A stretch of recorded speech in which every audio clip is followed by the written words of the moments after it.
Jacob, ¿hay algo más que te gustaría agregar el día de hoy antes de que nos podamos retirar? Sí, hay dos cosas que me gustaría decir. La primera es que el mundo ha desarrollado el avance científico al punto en el que ha transformado la forma del ser humano de ver el mundo.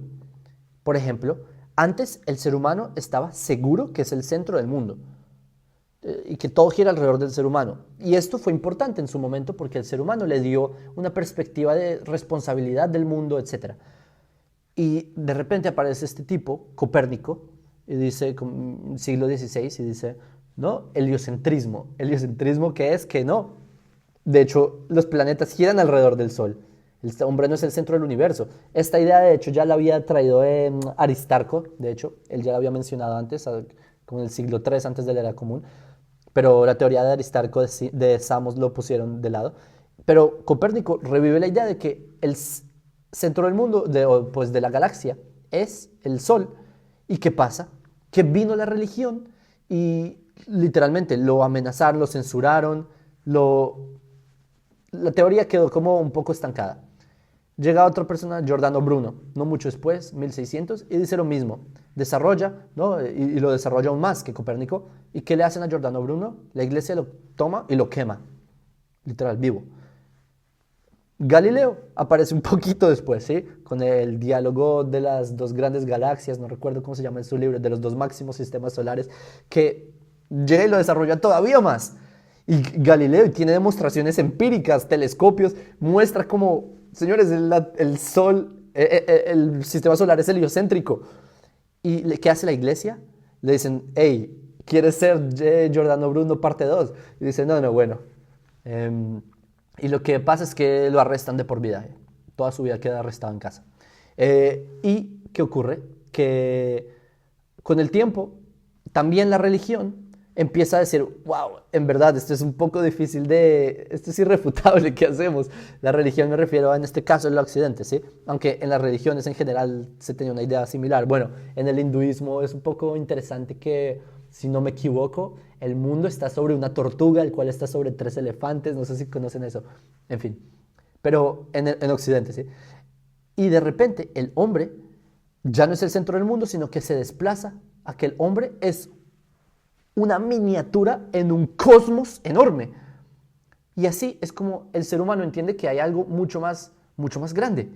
Entonces, todavía el ser humano tenía en sí la idea de responsabilidad del mundo. Por otro lado, también la idea de que hay algo más grande, un sistema mayor, que hay civilizaciones. Saben, como que esa idea no solamente se queda a nivel astronómico, sino que el ser humano es parte de un mundo global, es parte de sociedades, la economía está entrelazada, como que esa idea empieza a tener implicaciones en todos los campos del mundo. ¿Y qué ocurre? Que a medida que avanzó la historia, el ser humano logró independizar, y eso es lo que estamos viviendo en nuestros días, se está logrando independizar a la religión de la ciencia. Que esto es exactamente lo que estaba buscando la Torá. Que no crean que están hablando de lo mismo. Esa es como una de las moralejas que yo les quería decir acá. Estamos en una generación en la que considero los noágidas tienen que ser los próximos intelectuales de la sociedad, los próximos filósofos, los próximos académicos, científicos, políticos, los próximos pensadores, escritores, deben ser Bnei Noach. ¿Por qué? Porque deben llegar a un nivel intelectual tal que los Bnei Noach son los que le van a mostrar a la humanidad cómo todo esto tiene sentido.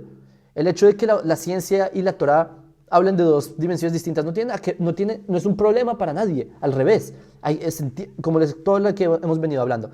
Y pienso que este es el reto, uno de los tantos retos de la generación que nos tocó. Entonces, eso es lo que quiero concluir, que ustedes como Benay Noach se van a enfrentar con preguntas enormes como la que hizo Maxwell de ¿qué hacemos si esta gente, y es una pregunta buenísima, es una pregunta muy legítima, ¿qué hacemos si las sociedades en las que estamos presentes no hay un avance tecnológico para tener un nivel de competencia a nivel de la comunidad global, de la comunidad internacional? ¿Qué hacemos? Ese es el tipo de preguntas que un noágida debe hacerse. Porque un noágida se puede quedar en el mundo de, ok, ¿cómo hago yo para, ¿saben? Un mundo reducido, pero es que los noágidas piensan en algo más, en que el mundo sea mejor. La pregunta como la plantearon de, ok, ¿cómo hago que que haya una implicación mucho mayor en el mundo? Eso es como algo que me gustaría que comiencen a planteárselo. Que ¿acaso pueden haber gobiernos virtuales, un tribunal no ágida virtual en realidad virtual? ¿Acaso la carne impresa en 3D puede ser comida por un no ágida si el animal aún está vivo y la célula madre se reprodujo a partir de un animal vivo? ¿No sería comerse carne de un animal vivo? O sea, solo imagínense las implicaciones que tiene todo esto, y el futuro está en manos de los Bnei Noach. Yo creo que no hay vuelta atrás. Yo creo que ustedes son el futuro del mundo, en todas las perspectivas. Y bueno, lo que les quería decir era eso, que sigan avanzando, no se dejen llevar atrás, sean sabios, sean los sabios entre las naciones, porque las futuras generaciones están en hombros de ustedes. Jacob, muchísimas gracias por tus palabras. Tú, como siempre, animándonos a mejorar, a seguir adelante.